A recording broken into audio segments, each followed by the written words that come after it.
Assalamualaikum warahmatullahi wabarakatuh.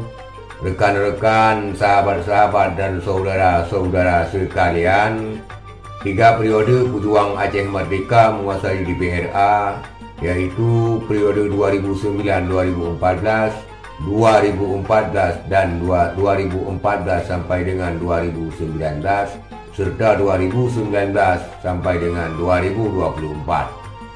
Selama itu pula belum ada satu kanun yang menyangkut dengan hak Aceh, sebagaimana yang telah disepakati antara pejuang Aceh Merdeka dengan pemerintah Republik Indonesia yang berjalan atau yang sah.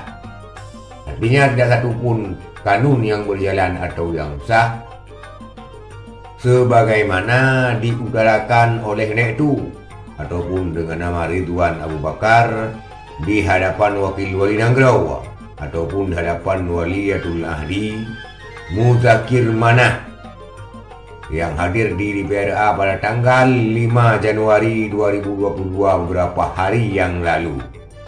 Adapun Ridwan Abu Bakar ataupun Nektu yang dulu juga anggota DPRA dari fraksi dari Partai Aceh dan pada periode kali ini menjadi anggota DPRA dari Partai Daulat Aceh. Saudara-saudara sekalian, berikut penyampaian Nektu tentang kanun dan bendera Aceh.